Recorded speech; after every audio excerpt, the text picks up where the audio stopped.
Picture this. Your phone is sitting face up on the table. The screen is dark, no messages, no missed calls. You pick it up anyway just to check. Nothing. You put it back down.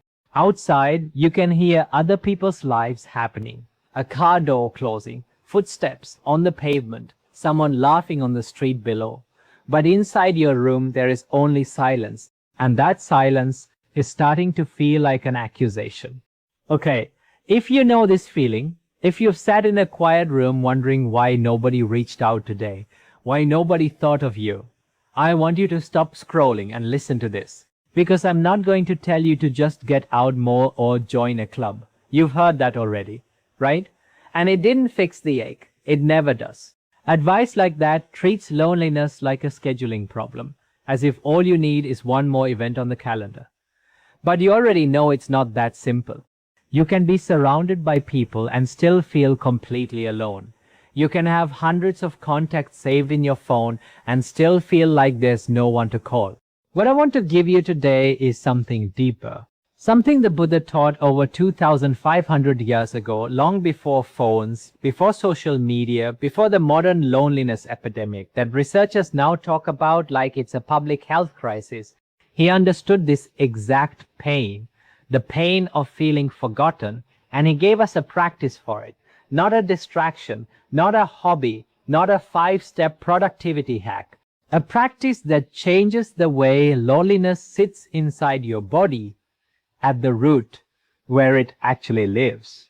So if that is you right now, feeling unseen, feeling unimportant, wondering if anyone would even notice if you disappeared for a week, I want you to hear this clearly. You are not broken. You are not unlovable. You are simply a human being having a very old human experience. One that monks sitting in stone temples 2,000 years ago already knew intimately. And today we walk through it together, slowly the way a friend would sit beside you rather than rush you toward a solution. Let's begin. First, I want you to feel fully validated in this pain because it is real. Loneliness is not in your head, it is not weakness, and it is not a character flaw. Modern researchers have found that chronic loneliness affects the body in ways that are remarkably similar to physical pain. The same regions of the brain light up. Your nervous system registers being forgotten almost the same way it registers being hurt physically. So when you feel that hollow ache in your chest after a day with no calls, no texts, no one checking in, that is not you being too sensitive. That is your body doing exactly what bodies are built to do. We are wired for connection. This is not a modern weakness, it is an ancient survival mechanism. For most of human history, being cut off from the group meant danger. Your ancestors who felt that sting of isolation and sought connection were the ones who survived. So when you feel that pull, that quiet panic of why hasn't anyone reached out, you are not malfunctioning. You are functioning exactly as a human nervous system is designed to function. There is nothing wrong with you for feeling this. Let that sink in for a moment before we move forward. Because so many people carry shame on top of their loneliness. They feel lonely. And then they feel embarrassed for feeling lonely. And that double weight is sometimes heavier than the loneliness itself.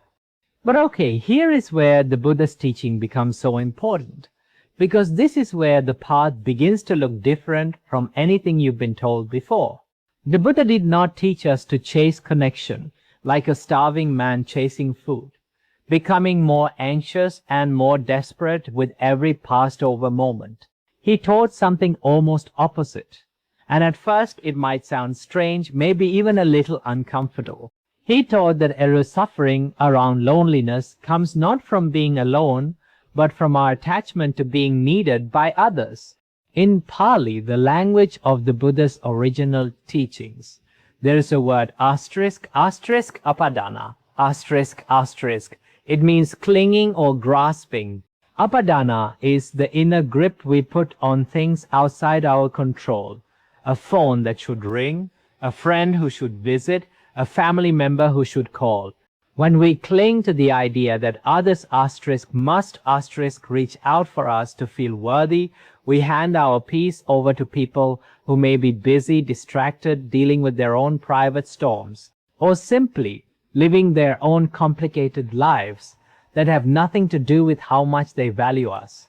We make our sense of okayness depend entirely on someone else's actions, someone else's schedule, someone else's emotional bandwidth on a random Tuesday. And right there, that's the trap. That's where the suffering multiplies. Think about it this way. If your peace depends on someone else picking up the phone, you have essentially placed the key to your own well-being in someone else's pocket. And they didn't even ask to hold that key. They don't know they're carrying it. So of course they sometimes drop it. They were never meant to be your only source of peace in the first place. So let's break this down together, layer by layer. There are 4 core teachings I want to walk you through today, each one building on the last. Stay with me because the final one is something most people never realize until much later in life. Sometimes not until they've spent years chasing connection that never quite filled the hole they thought it would. The first teaching is this: loneliness is a visitor, not a verdict. When nobody calls, your mind quickly turns that silence into a story. Nobody cares about me. I'm not important enough. Everyone has forgotten me. But notice, that is not a fact. That is a story your mind built out of raw, neutral silence. The Buddha taught that suffering often comes not from what happens, but from the meaning we attach to what happens. The silence itself is real and undeniable. The story that you are unworthy because of the silence, that part you are creating brick by brick, often without even realizing you're building it. This is incredibly important to understand because once you see that the pain has 2 layers, the raw event and the story on top of it, you gain power you didn't have before. You cannot always control whether the phone rings, but you absolutely can learn to notice the story your mind is writing, and you can question it. Is it actually true that nobody cares? Or is it true that today, on this particular day, the phone happened to stay quiet? Those are 2 very different sentences, and only one of them is supported by evidence. The second teaching is this: all beings come and go, like waves on a shore. Friends visit, and friends drift away. Family calls, and family gets busy with jobs. Children, illnesses, their own private griefs you may never even hear about. This is not because you did something wrong. This is the nature of all relationships everywhere, in every culture, in every era of human history. They rise, they recede, they rise again, like tides governed by forces much larger than any single friendship. The Buddha called this anicca, impermanence. Nothing stays fixed, not the seasons, not the moon's phases, not the weather, not even the people who walk in and out of our lives. Anicca is not a sad teaching, even though it can sound that way at first. It is actually a freeing one. When you understand that nothing was ever meant to be permanent, you stop being shocked and devastated every single time something shifts. You stop treating every quiet week as evidence of personal failure and start recognizing it as simply the tide. When you expect permanence from something that was never meant to be permanent, you suffer twice. Once from the change itself, and once from the shock of believing it shouldn't have happened. But when you understand the wave-like nature of connection, you stop panicking every time the tide pulls back. You learn to trust that tides return. They always have. They always will. Your job is not to control the ocean. Your job is to learn how to stand on the shore without falling apart every time the water recedes. The third teaching is this: your worth was never sitting in someone else's phone. Right? Read that again slowly, because this is the line so many people need tattooed somewhere they can see it daily. Your value as a human being is not stored in someone else's contact list, waiting patiently for them to decide to dial your number. Your worth is something you carry inside you, independent of whether anyone remembers to check on you today, tomorrow, or next week. It does not fluctuate based on someone else's memory, schedule, or mood. The Buddha taught self-respect rooted not in outside approval, but in how we treat ourselves and how we act ethically and kindly in the world. He taught that a person of true integrity does not need constant external validation to know their own worth. They know it from the inside, from the quality of their intentions and their actions. You don't need a phone call to confirm you are worthy of love. You already are in this exact moment, sitting wherever you are sitting, phone silent or not. It's worth pausing here to notice something painful but important. Many of us were taught, often without anyone meaning to teach it, that our worth is something other people hand to us. A parent's approval, a friend's attention, a partner's text message. So we grow up constantly checking outside ourselves for proof that we matter. The Buddha's teaching invites us to flip that entirely, to build an inner foundation so steady that outside attention becomes a lovely addition to your life, rather than the entire structure holding it up. The fourth teaching, and this is the one most people never realize, is this. Solitude and loneliness are not the same thing, and the difference changes everything. Loneliness is the painful feeling that you are missing connection, that something necessary is absent. Solitude is the peaceful experience of being alone, without that ache, a state where being by yourself feels whole rather than incomplete. These two states can look identical from the outside. Same empty room, same silent phone, same quiet evening, but internally they are worlds apart. The Buddha himself spent long periods in solitude, under trees, in forests, away from crowds, away from the comfort of constant company, not because he was avoiding people, but because he was cultivating the ability to be at peace with himself first, before he ever tried to teach peace to anyone else. He understood something most of us never get taught explicitly. If you cannot sit comfortably with yourself, no amount of phone calls will ever be enough. You will always need one more call, one more visit, one more reassurance, one more "I'm thinking of you" text. Because the hunger isn't really for that specific call. It's for an inner steadiness that no external message can permanently provide. But if you can build peace within your own company, then connection becomes a gift, not a desperate need. The phone ringing becomes a pleasant surprise rather than an emergency rescue. You stop checking your phone like a person checking if the building is on fire and start checking it the way someone checks the weather. Curious but not panicked either way. Now let me tell you a story. Something to help this teaching settle into your heart, not just your mind, because wisdom that only lives in the mind tends to evaporate the moment real loneliness hits again. We need stories that root themselves somewhere deeper. The story of the old well. There was once a well in a quiet village, built generations earlier by hands no one alive could even remember. For many years, this well was the heart of the village. Every morning, women came with clay jars balanced on their hips. Every evening, children raced each other to be the first to lower the bucket. The villagers came to this well every single day, multiple times a day. They drew water. They laughed together at its edge. They told stories late into the evening, while fireflies blinked above the grass. The well felt needed. The well felt important.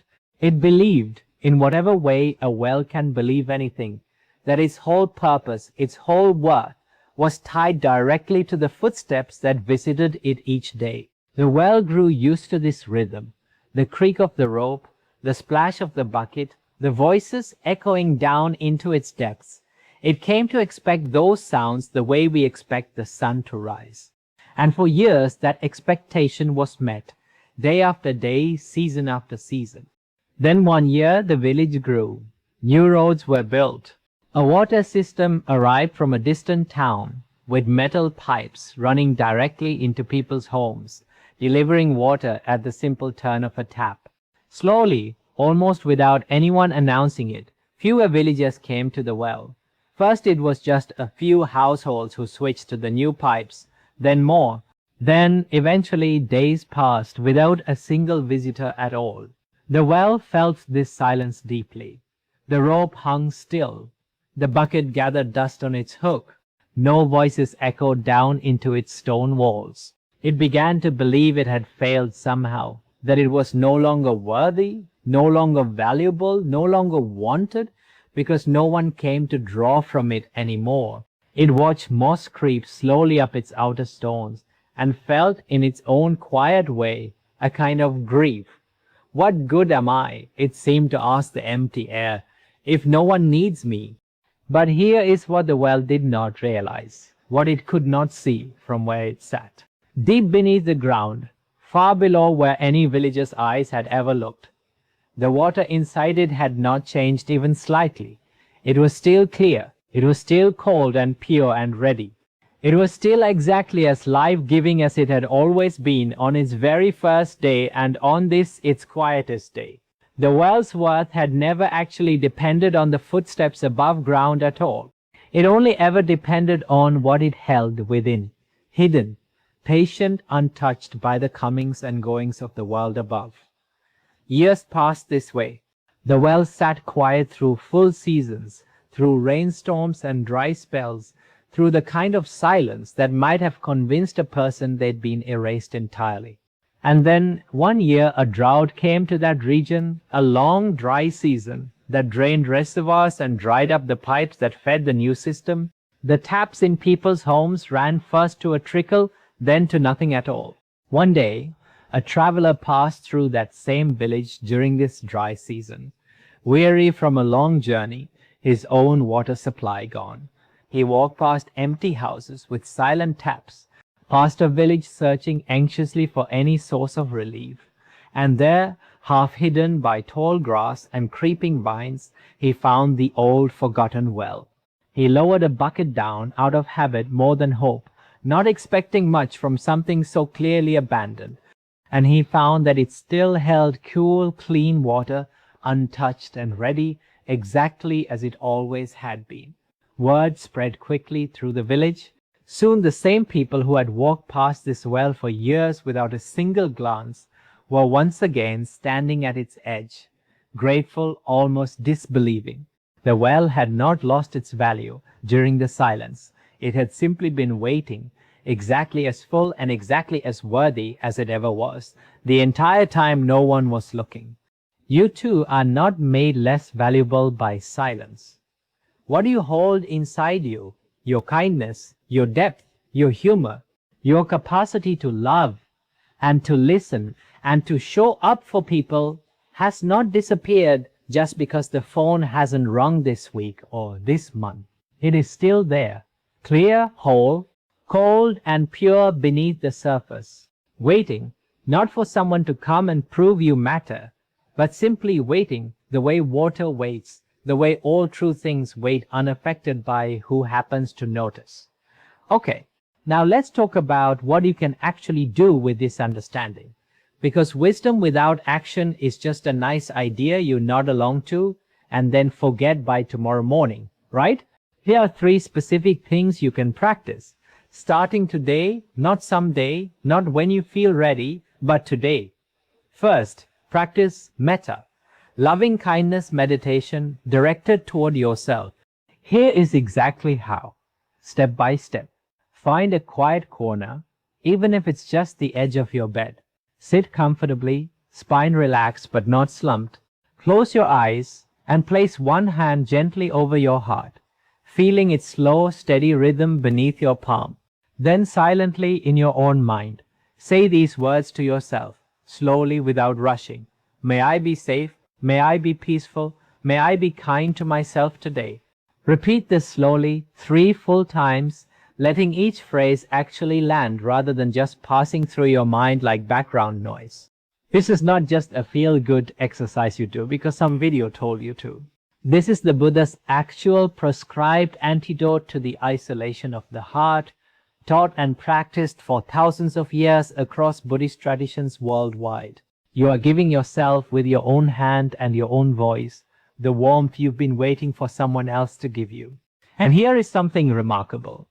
The nervous system does not always distinguish perfectly between comfort that comes from another person and comfort that comes from genuine, focused self-kindness. When you practice this consistently, even just 5 minutes a day, you start building an internal source of warmth that does not run dry the moment the phone goes quiet. Second, reach out to exactly one person without expectation. Not 5 people, not a long anxious group message, not with the hidden hope that they'll suddenly drop everything and become your closest companion overnight. Just one small, low-pressure message to one person who came to mind, hey, thinking of you today. Or even simpler, hope your week is going okay. Send it, and then, this is the crucial part, let go of the outcome completely. Set the phone down, walk away from it. Do not sit there refreshing, waiting, measuring your worth by how quickly they respond. The Buddha taught right action without attachment to results, a principle sometimes summarized as acting with full effort while releasing the grip on the outcome. You plant the seed carefully and sincerely. What grows from it, whether it's a long conversation, a quick you too, or even silence, is not yours to control. Your job was only ever to plant. The growing belongs to forces far beyond you, their schedule, their mood, their own private world that you cannot see into. Release it there, and you free yourself from the exhausting work of monitoring someone else's response time as if it were a referendum on your value. Third, create one small ritual of self-companionship each evening. This could be making a warm drink and sitting by a window for 10 quiet minutes, watching the light change as evening settles in. It could be writing 3 honest lines in a journal about your day, not a perfect entry, just 3 true sentences. It could be a short walk around the block at dusk, paying attention to the sky rather than your phone. The specific act matters far less than the intention behind it. You are showing yourself, through consistent repeated action, that your own company is worth showing up for, deliberately on purpose every single day. Do this consistently, not just once when you remember, but as a small nightly ritual, and something genuinely shifts over time. The silence in the room starts to feel less like abandonment and more like space, open, gentle, even comfortable. You begin to notice that you actually enjoy parts of your own company, which is a quiet, profound kind of freedom that very few people ever discover, because very few people ever stop long enough to look for it. Now, as we come to a close, I want to leave you with this image, something to carry with you long after this video ends and your day continues. Think of the moon. Some nights it is full, bright, impossible to ignore, lighting up entire fields and rooftops. Other nights it is thin, almost invisible, hidden behind thick clouds, as if it has vanished completely from the sky. But the moon never actually disappears. Not once, not ever. It is always whole, always there, simply waiting patiently for the light to find it again, for the clouds to part in their own time. Your worth is like the moon. It does not vanish during the quiet phases of your life, during the weeks when the phone stays silent and the visits stop coming. It is only resting, only waiting behind the clouds of silence, exactly as whole as it was during your brightest, most celebrated days. The clouds are temporary visitors. The moon was always the constant. So the next time the room is quiet and the phone stays dark, I want you to remember the well sitting patient and full beneath the ground, unseen but unchanged, and I want you to remember the moon, hidden but never gone. You are not forgotten. You are simply for this season becoming acquainted with your own depth, learning to sit with the parts of yourself that only reveal themselves in silence, and that truly is one of the most sacred things a person can ever learn in this short life.